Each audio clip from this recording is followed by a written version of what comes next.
fights with passion, and he inspires. Are you ready for a war?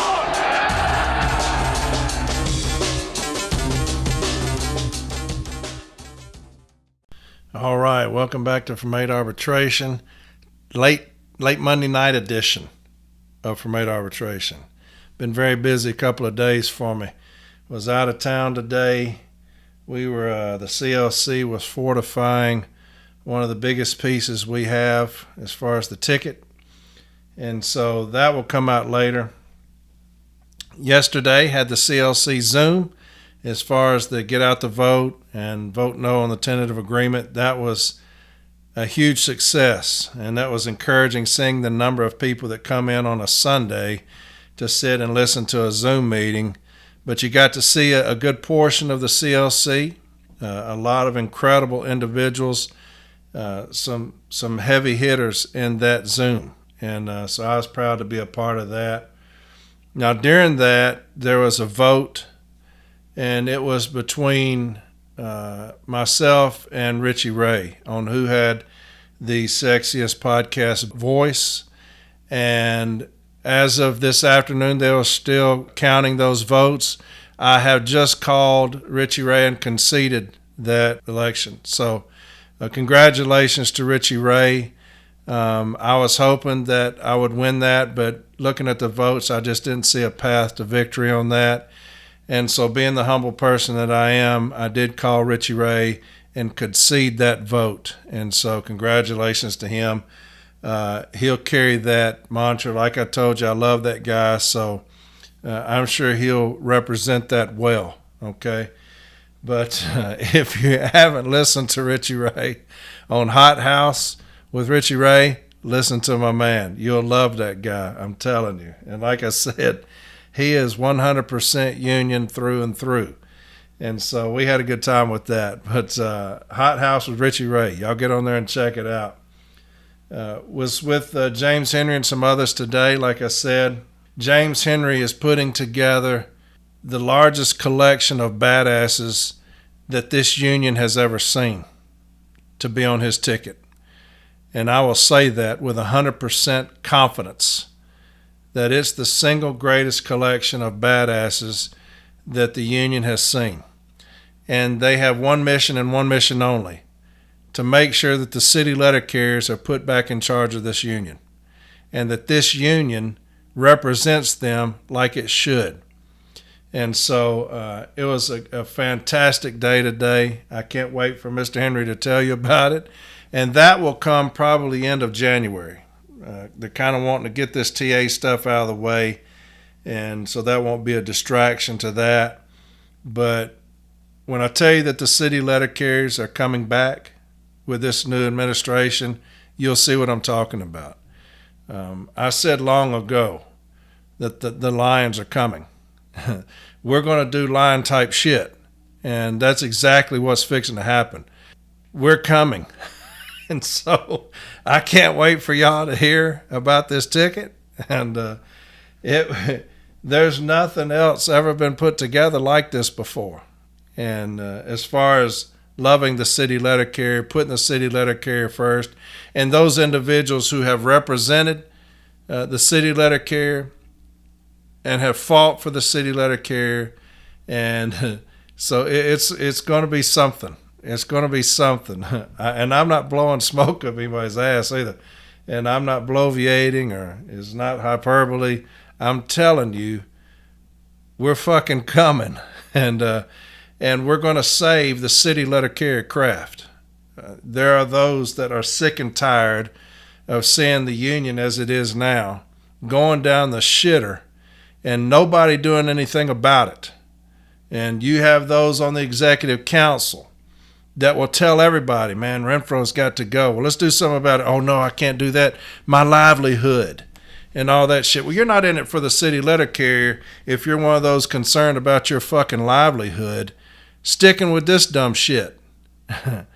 And I'm going to have something later on that's called What the Fuck. I'm going to read something to you, and that's exactly what you're going to say. I might start having every episode, I'll have a what the fuck episode. A little portion of that will be what the fuck, okay? And I'll read something to you that's going to be what the fuck. You'll see what I'm talking about. But man, I'm so encouraged right now, kind of stoked, fired up, and that takes a lot because the shit show that this union has become, and to see these people standing up and saying, "Hey, I'm going to be part of the CLC because I cannot stand it how it is right now," and we have got to put the city letter carrier first. We have got to start attacking the issues that are affecting the city letter carriers the most. And are things that this current administration have fallen victim to as far as labor and as far as the Postmaster General and all those things. We're putting people in place that will tell them to kiss our ass. The city letter carrier is going to be put in the forefront again. So that will be coming out. And I'll let Mr. Henry tell y'all about that himself. Man, I'm encouraged. Like I said, long ago I told you the lines are coming. People were snickering at that. The lines are coming. The lines are fucking coming. It's rough. I'm telling you, man. When I say get in, we're going motherfuckering, motherfuckers are getting in. Motherfuckers are getting in, and we're fixing to go motherfuckering once more. And so, like I said, I'll let Mr. Henry tell y'all about that. But it's been a good fucking day, man. A damn good day. All right, this episode is not going to be long. I'm not going to read for an hour. Like I said, it is late. It's midnight now. I just got home. And been gone all day yesterday. Was going to do an episode yesterday, but we had to go to this meeting, and so I had to head out yesterday as soon as the Zoom meeting was over with, and I just got back. And so I'm not going to talk a long time. This next Sunday, members of the CLC will be on to introduce themselves, okay? The ones that you already know about, and I love them dearly, and they are absolute beasts. And so it's already an upgrade from what we have now. But that will be Sunday, okay? I'm going to do a shout out. I'm going to read some discipline that was handed out on stationary events. And that way, anytime somebody sends me that, I'll read it so that y'all can be prepared for what's coming. Because this should have been addressed a long time ago. It wasn't. And so we try to do some here. Mr. Henry said we're going to attack that day one, which would be great. But this current administration has turned their back on it and kind of left it up to us to fend for ourselves, which is not what the union's supposed to do. But I'll read that to you. But I'm going to do a couple of shout outs. First, from Mallory, if you get on from 8arbitration.com, she is starting to put up the different podcast links. So that anybody who has a podcast, get on from 8arbitration.com, and that link will be on there for you. All right, and I think that will be extremely helpful because a lot of great education going on there right now. Like I've always said, I've been saying for a while now, mine has kind of veered off because I'm sick and tired of how my union's going, how they're refusing to represent in a lot of these regions. You have a lot of these business agents got their head up their own ass. Refusing to fight because of their little bitch-ass president, refuses to fight, doesn't know how to fight, has never fought for anything, has had everything handed to him. You got the executive vice president, Pony Boy, doesn't know a damn thing about fighting. Like I said, his biggest claim to fame is I never impassed a case of the DRT. That should tell you all you need to know right there. He's on his fucking way out too. And so a lot of these business agents, they're on their fucking way out too. And we got some podcasts that are educating, okay? I'm still doing a little bit. Like I said, we're going to do 6-day counts. But it's kind of taking a turn because I'm sick and tired of how my union's going, and I won't tolerate it. I will not tolerate not representing the city letter carrier because you work for the city letter carrier. We pay your salary. I don't get it. Where you think that we work for you. Now, that's not how it goes. And when this new administration takes over, we will work for the carrier. The carrier will be put back over this union. And that's how it should be. The carrier should be over the union. And we have cowardly son of a bitches who refuse to work for the carrier. They work for Renfro. And that's not how this works. He's losing in 2026. He's gone if he makes it that far. His ass is gone. And so the rest of y'all are going to be standing there with your thumbs up your ass saying, what happened? And but anyway, get on from 8arbitration.com and you'll see those links to those podcasts. Educate yourself. Okay? Educate yourself. Listen, learn, and that way when 2026, when we take over this thing, we're going to hit the ground running. And we're going to be filing grievances, so many grievances, that labor will come to us and ask us to please stop. I know that's going to happen. I've dealt with it too many times, and I know labor. But here's a shout out. Hey, Corey, just wanted to give a shout out to Branch 219's president, Aurora, LaSalle, Peru, Merge, Jim Moulton, for coming to our rally today and talking with local media. A special thanks to the public and fellow carriers and family members for showing up and showing us your support. So there you go, my friend. A picture of a lot of people out there with a vote no. A lot of people getting out the vote to vote no on this sorry-ass TA that we've got. A lot of people are doing that. And so that's fantastic. I'm going to read this. Here's one more. I'm currently a rural carrier kitten wanting to become a lion union steward. I have been elected and now waiting on certification. Do you have any rural connection that could be an email buddy? I love your podcast and information, just having a hard time deciphering the city from the rural. So do me a favor, anybody that's in the rural listening, I know that we have a lot of rural carriers that listen. If you will email me or message me on Facebook, your email, I will send it to this individual so that y'all can get together and work with each other and help this young lady out, all right? Anybody that comes to me like that, we're going to help them out. So here's an individual, brand new steward, says she's a rural carrier kitten, wanting to become a lion. We're going to help them. So anybody that's in the rural carrier craft that listens, send me your email, message me on Facebook, message me on my email. It's CoreyLWalton@yahoo.com.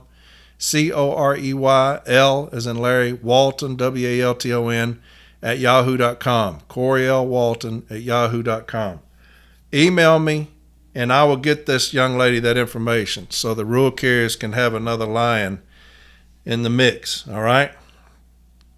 I'm going to read this discipline. This is for stationary events. Here's what it says. You are being issued this letter of warning for the following reasons. Charge, improper conduct. Now remember that charge, improper conduct. So you have to prove that my conduct was improper. You have to prove that. That's their burden, right? The Postal Service utilizes GPS technology for multiple purposes. It offers real-time updates. Now remember this because we had this not long ago on that same letter of warning, this same exact language, and it came off of their stand-up talk that I also read. It's the same language as the stand-up talk. It provides hazard and amber alerts for delivery employees. It also allows for real-time two-way communication between management and the letter carrier.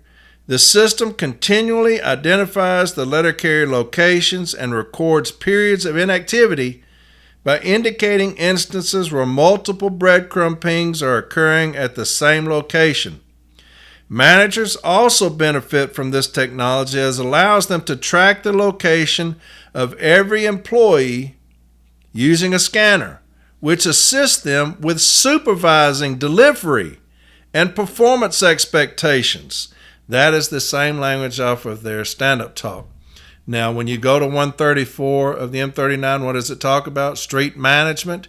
You will accompany me on the street. That means you will go with me on the street. That means you cannot spy or use covert techniques against me while doing such. This first paragraph is a violation to me of 134 of the M39 handbook, because you cannot supervise me using GPS data or using a scanner. You cannot supervise me by using covert techniques. I don't care what anybody says. And there's a lot of people on social media saying that they can do that. You cannot. Show me anywhere in any handbook or manual where management can supervise me in the office while I'm on the street. I need y'all to show me that. I can show you, however, where they cannot.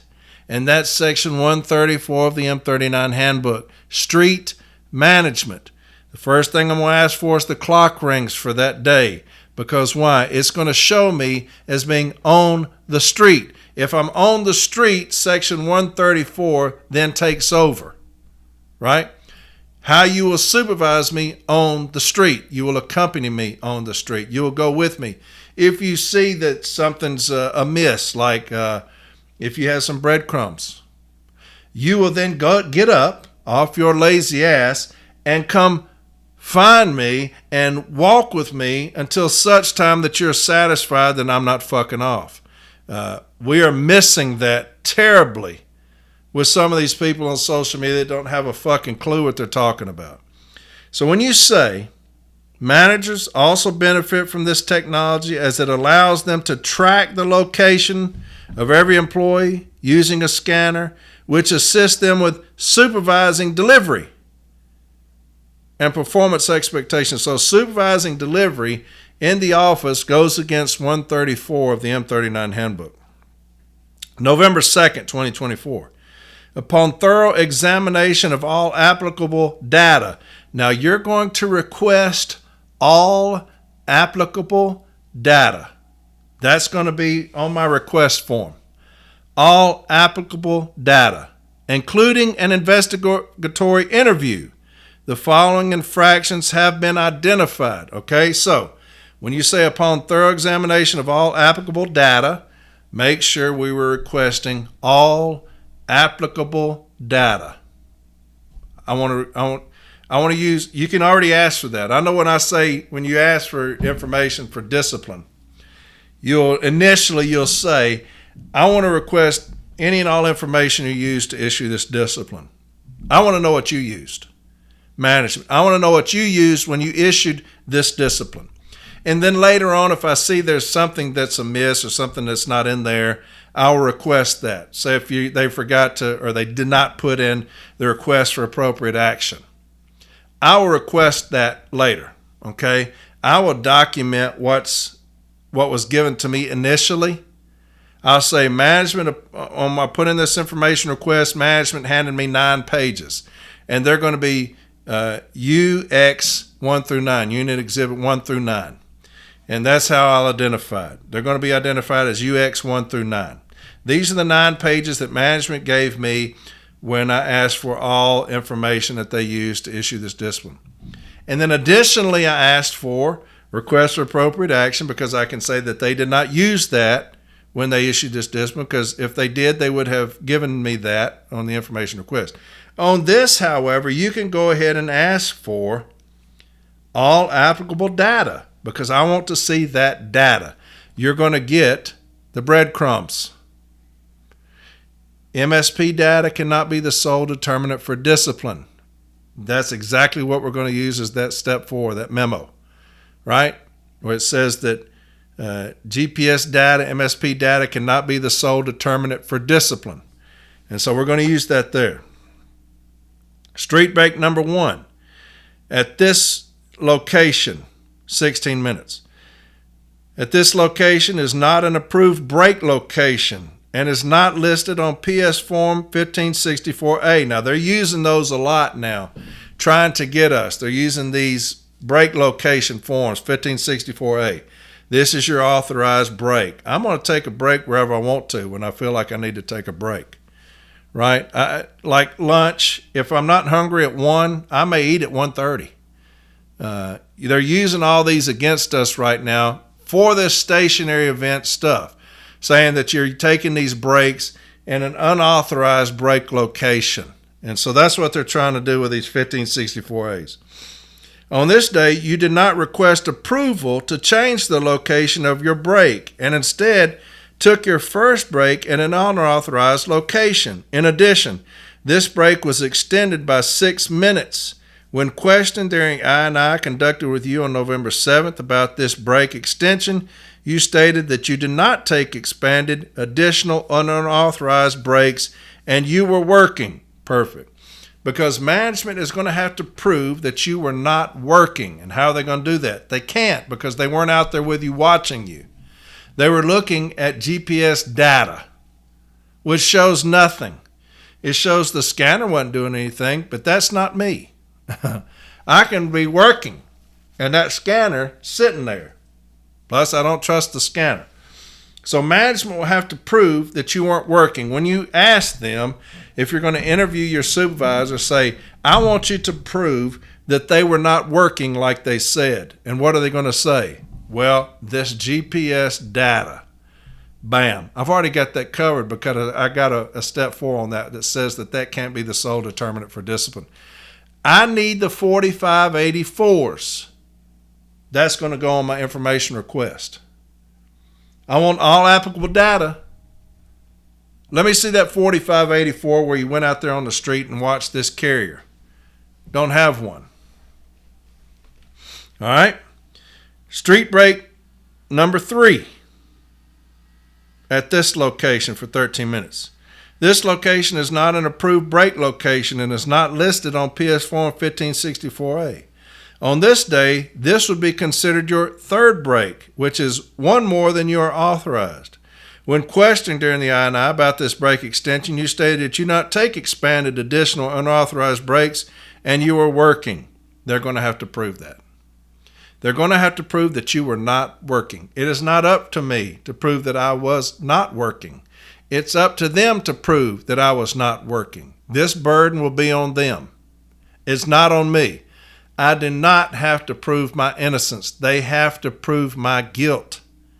And they cannot prove my guilt by GPS data. I've got a step 4 that says that. That can be the sole determinant for discipline. Right? Street break number 4 at this location for 11 minutes is not an approved break location and is not listed on PS Form 1564A. On this day, this would be considered your fourth break, which is 2 more than you're authorized. When questioned during the I&I about this break extension, you stated you did not take expanded, additional, unauthorized breaks and you were working. Again, they will have to prove that I was not working. Street break number 5, 13 minutes. At this location is not an approved break location and is not listed on PS Form 1564A. On this date, this would be considered your fifth break, which is 3 more than you are authorized. When questioned during the I&I about this break extension, you stated you did not take expanded, additional, unauthorized breaks, and you were working. All those are perfect because management will have to prove that I was not working. And the only thing that they will have is scanner data. And that's it. It goes on. During an II, which was conducted with you and your union representative, this individual present, you were exhibited, I don't know what that means, you exhibited your 1564A and asked if any of the above mentioned breaks were taken in authorized break locations, to which you stated you didn't take any expanded or additional breaks, adding that a lot of the locations are within a block or 2 of this street. You confirmed your understanding of the requirement to perform your duties conscientiously and effectively.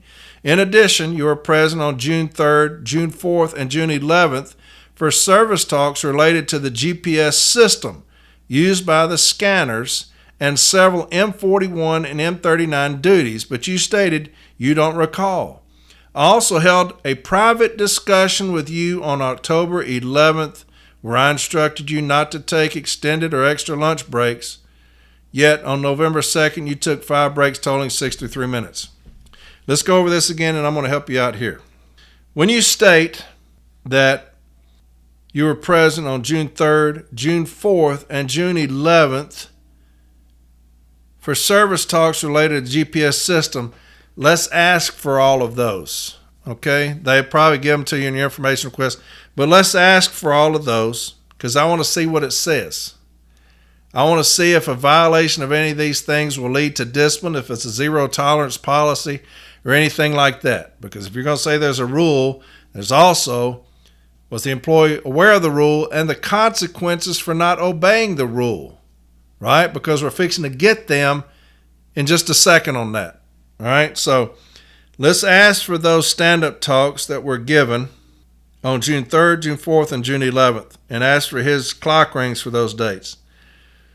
But you stated, and several M41 and M39 duties. So let's request those several M41 and M39 duties. Let's go on and get that. I also held a private discussion with you on October 11th where I instructed you not to take extended or extra lunch breaks. Now, do y'all have a problem with that? Does anybody have a problem with them having a private discussion with me? They can have a private discussion with me, but what can you not do? You cannot cite a discussion on any form of disciplinary action. In accordance with Article 16.2, you cannot cite a discussion with me on an official disciplinary notice. And so that's going to be one of my arguments. Management has poisoned the well of this discipline, as they say, when they included an official discussion on the disciplinary notice, and that violates Article 16.2. And so therefore, we don't even want you to hear the merits of this case, Mr. Arbitrator, because management has violated this individual's rights to due process when they included an official discussion on a disciplinary action notice. And that's where you have that right there, where it says, I also held a private discussion with you on October 11th. All right. In the above listed extensions of your breaks, you received pay for 43 minutes of work you did not perform. That's another thing they're going to have to prove. Remember those scanner messages, them handing out those forms, disallowing time, taking time from us. Here's another thing. You received pay for 43 minutes of work you did not perform. They will have to prove that. You also failed to follow management's instructions that you're only authorized 2 breaks that must be taken at the locations authorized on your PS Form 1564A and are not to exceed 10 minutes. Your explanation that you are working and did not take expanded, additional, and unauthorized breaks does not alter the fact that you took 5 breaks and extended 4 of them. That's something they cannot prove. They cannot prove that. Why? Because in accordance with 134, you have to come out to the street and observe me under street management. And you cannot use GPS data as the sole determinant for that discipline. Now here's the contractual provisions. Employee and Labor Relations Manual, 66513, discharge of duties. Employees are expected to discharge their assigned duties conscientiously and effectively. 665.15, obedience to orders. Employees must obey the instructions of their supervisors. And on something like that, when they say 665.15, obedience to orders, employees must obey the instructions of their supervisors, go on and set that trap for them, because I'm going to do that in arbitration anyway as an advocate. I'm going to say when you're talking about obedience to orders, employees must obey the instructions of your supervisors. Are you talking about when you had that private discussion with him on the 11th? Yeah, that's when I gave him the order. So on that private discussion, that's when you gave him that instruction. Yes, okay. That's going to fall under that 16.2 purview, right? So go on and set that trap for him. 665.16, behavior and personal habits. Employees are expected to conduct themselves during and outside of work hours in a manner that reflects favorably upon the Postal Service. They will have to prove that. How did this not reflect favorably upon the Postal Service? Make them explain that to you. In arbitration, I'm going to do that as an advocate. I'm going to have them explain to the arbitrator, how did them, even if they did it, how does that not reflect favorably upon the Postal Service? Well, they're sitting there, well, whose statements did you get from any customers that said that they felt unfavorably now upon the Postal Service because they were sitting there. Even if that's true about the breaks, you can't prove that. They're going to have to prove that reflects favor upon the Postal Service. Although it is not the policy of the Postal Service to interfere with the private lives of employees, it does require the postal employees to be honest, reliable, trustworthy, courteous, and of good character and reputation. What has that got to do with anything? So I can't violate that. Handbook M41, City Delivery Carriers Duties and Responsibilities, 112.25. Be prompt, courteous, and obliging in the performance of duties. Attend quietly and diligently to work and refrain from loud talking and the use of profane language. They cannot prove that. That's something they simply cannot prove because that has to do with me in the morning.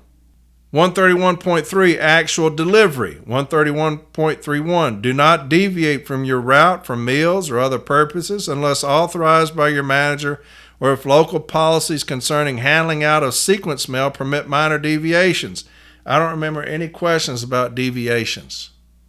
I remember questions them saying that he was sitting somewhere taking an extended break. But I didn't remember anything about deviation from your route for meals or other purposes. How can I violate that? 251.7, break information.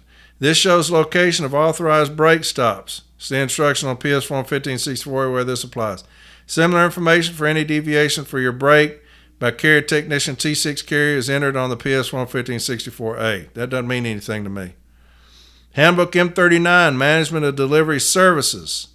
125.3, authorized lines of travel. Carriers are required to follow their authorized lines of travel at all times. On motorized routes, this includes travel to and from the route, authorized lunch locations, break locations, refueling locations, collection boxes, and on the route. And so I don't see how I can violate that because I don't remember any questions about him following his line of travel. And so there's your letter of warning. Make sure we get those 4584s. Let's put in there the step 4 that MSP data cannot be the sole determinant for discipline. Let's make sure in our contentions, you do not put this in your issue statement because it will change it to contractual case. But put in there 134 of the M39 handbook that management was spying and using covert techniques, which they cannot do. If you're going to supervise me on the street, which they stated in their letter of warning, you're going to ask for the applicable data, and you're going to get that, the breadcrumbs, the GPS data. All right? So there's a letter of warning on stationary events. We should have beaten the shit out of this long ago, but your president is in bed with management, and he agrees with it because shit like this is just an inconvenience to that son of a bitch. Right? All right, so lastly, I'm going to do something called What the Fuck. And I might do this every week when people send me something and I read it and I say, what the fuck? So I'm just going to do this as a section of my episodes, okay, for when people send me something. So here's this week's What the Fuck. It says, oh shit, didn't know you had the other new address. Cool, thanks, brother. Most interesting thing to come out of the Zoom meeting with Renfro was him saying in response to my question about forced OT and non-compliance, the new language in Article 8 should help reduce forced OT. And this dude says, fucking how? And as far as non-compliance, I didn't see the point of adding language about non-compliance if they already don't comply. I'll read that again. And as far as non-compliance, now this is Renfro talking. And as far as non-compliance, I didn't see the point of adding language about non-compliance if they already don't comply. And dude says, he really said that. Now that's one of those, what the fuck? One of the things the CLC is going to do is attack non-compliance. And we will attack it vigorously. And we will attack it from the top to the bottom. And we will beat the shit out of non-compliance at every level. And we've got some heavy fucking hitters coming on that know how to deal with non-compliance. The issues that we're having, I got 3 main issues, and I'll talk about them all the time. Non-compliance, toxic working environment, these managers creating a hostile working environment, and also You talking about these stationary events and hour office times and things like that. Those will be dealt with. Those will be bludgeoned when this new ticket comes in here. But here's this clown, the president of this union, saying he didn't put anything in the contract about addressing non-compliance because they don't comply anyway. So let's just not address it because they don't comply. So we just won't address anything. We won't get with management and come up with some form of game plan about non-compliance. To me, if they're going to sit in here and bitch and moan and whine about we're losing all this money, I'm just going to be tapping my pen on the desk until they say what, and I'm going to say, what are y'all doing about non-compliance? I hear all this talk about billions being lost, but what are y'all doing about something we could do right now? What are you doing about non-compliance? What are y'all doing about educating your people on how to comply with a simple fucking contract? Show me what y'all got written up about that. If you don't have anything written up about that, I don't give a fuck about what you're losing. I don't care two shits about what you've lost. 2 billion, 200 billion. I don't care. You're not addressing the most basic of things, getting your stupid ass managers to comply with a contract. Show me that you're trying to at least do that. When you show me that you're at least doing that, we can talk about other things. But until that comes under control, I'm not worried about anything else. So here's your president saying, why put anything about non-compliance? They already don't comply. No shit, Sherlock. You're pretty fucking smart. Damn, God. And as far as exposing management's wasteful spending on grievances, he said, there are certain people who we don't want to know about that. I said, why wouldn't you want everyone to know about their mismanagement? He said, if people in a certain party, Republicans I'm assuming, found out how much money we get in grievance settlements, they would decertify the union. That's the what the fuck moment right there. I'm going to read this again from your dumbass president. And as far as exposing management's wasteful spending on grievances, he said, there's certain people who we don't want to know about that. I said, why wouldn't you want everyone to know about their mismanagement? He said, if people in a certain party, Republicans I'm assuming, found out how much money we get in grievance settlements, they would decertify the union. You know what he's saying right there? That I'm going to suck management's ass and I'm going to take their side over the city letter carrier. That's exactly what that's saying. That is a management response. We don't want the public to know how much we're losing in grievance payouts. They'll be pissed. This son of a bitch is turning around where we're at fault. Just like Barner. We're at fault. What Barner say? Everybody gets a piece of that pie. You know, that's going to hurt our raises. It's the carrier's fault. It's the carrier's fault that we're asking for cease and desist. Y'all are hurting people's bonuses. Y'all are hurting these raises if y'all keep asking for this non-compliance, this escalated award. Now you got this dumbass president, Renfro, saying, we don't want the public to know. We don't want the public to know about how much is being lost. There's certain people we don't want to know about that. If they found out how much money we get in grievance settlements, they would decertify the union. He's saying it's the carrier's fault. We can't let people know how much is being lost. There has to be something going on. Something is going on right here between our president and postal management. Why he was not ringing the bell for the public to gather around and say, here's the reason there's so much incompetence in the Postal Service. They want to get out here and talk about how much billions they're losing. It's all over the media, how much billions they're losing. Here's part of the reason. They're too fucking stupid to go by the contract that we agreed on. The Joint Contract Administration Manual. When you say joint, that means both of us. Right? Joint Contract Administration Manual. We both agreed on it. They refused to comply with it. And they're losing hundreds of millions of dollars because of that. Why would I not want the media to know about that? Why would I not want the public to know about that? How in the fuck are they going to decertify the union for management not abiding by the contract? That's how fucking stupid he thinks we are. When you talk about narcissistic behavior, that's it. I can tell these dumb yokels anything I want because they're too fucking stupid to figure things out for themselves. They will believe everything I say. Why? Because I'm God Almighty. I'm the king of this motherfucker, and they're paupers down there on the streets licking my feet. That's what he thinks. That's why he would say something like, well, if they find out how much is being lost, they will decertify the union. Are you fucking kidding?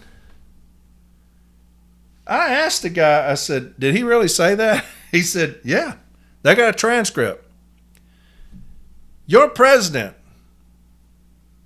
is saying that he's going to protect the Postal Service by not putting it out there how much they're losing.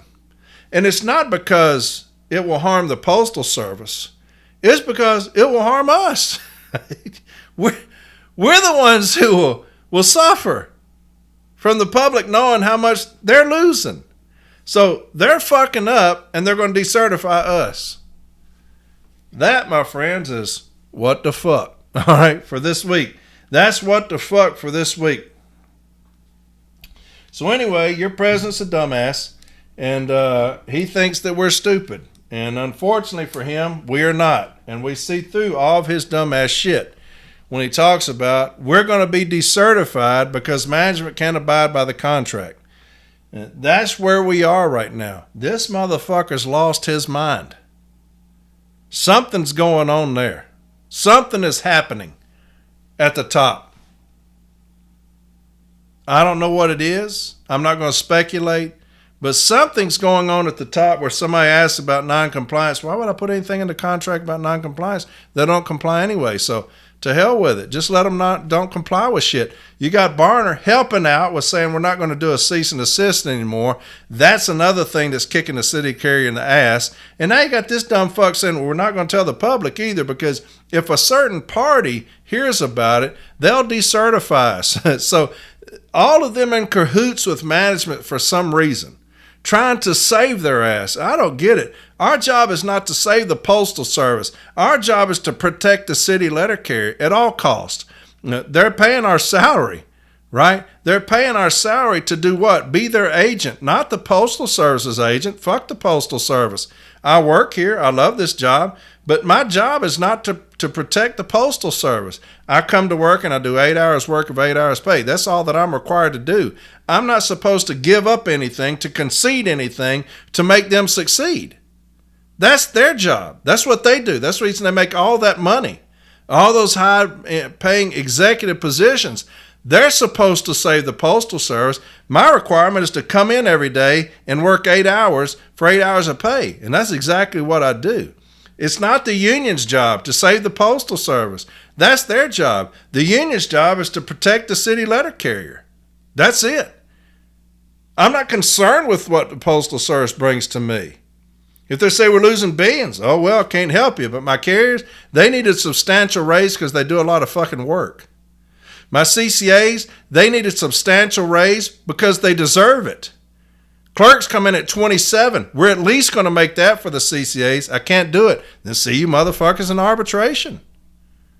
We need a substantial raise. Can't do it. See you motherfuckers in arbitration. We're losing too much money. Address noncompliance. We can't do that. Go to hell. I can't help you. We're going to arbitration. It's not fucking rocket science. But man, they've got our two. They're either duped or in it. Or involved with it somehow. You can't be that damn stupid. But anyway, there's your watch the fuck. So Sunday, we'll come back. We'll have some CLC members on here. Things are getting revved up, man. I've not been this encouraged in a long time with the shit that happened today. And I can't wait for y'all to hear about it. The lines are coming. I said it back then. I'm saying it now. They're coming. And we're going to do line type shit when we get involved and take over this union, right? The motherfuckers are getting in. And we're fixing to go motherfuckering. and do away with all this dumb shit right here, man. The lack of trust the city letter carriers have for the NLC right now is at an epic level. How many are talking about getting out of the union? And please don't do that, because you don't have a voice. If you get out of the union, you can't vote. That does no good. You're cutting off your nose to spite your face if you get out of the union. We need everybody in the union because we need everybody to vote when the time comes. If you're out of the union, you can't vote. You don't help the CLC at all. We're going to need as many votes as possible. Like this individual said today that we were talking to, we don't want to just win. We want to beat the shit out of them in this next vote. We want it to be so overwhelming that they understand, finally, maybe we did fuck up. Maybe we had been putting ourselves above the letter carrier all along. And that's what's happening. That's what's happening. Y'all have a happy Thanksgiving, all right? Be thankful for everything that you've got. Be thankful for your family. Be thankful for your friends. Be thankful for this job. It's going to be a great job again, okay? The CLC will make sure of it. So y'all have a happy Thanksgiving. I love each and every one of you. I do. And that's the reason I'm so encouraged about this meeting we had today, about the ticket that James Henry's putting together. It's unbelievable. And so I love each and every one of you. I'm excited for you. I'm excited that y'all are going to be put back to the top, to number one, like you should be. I'm excited because I do have a passionate love affair for the city letter carrier. I really do. So I'll talk to y'all Sunday. Happy Thanksgiving to everybody, all right? Bye.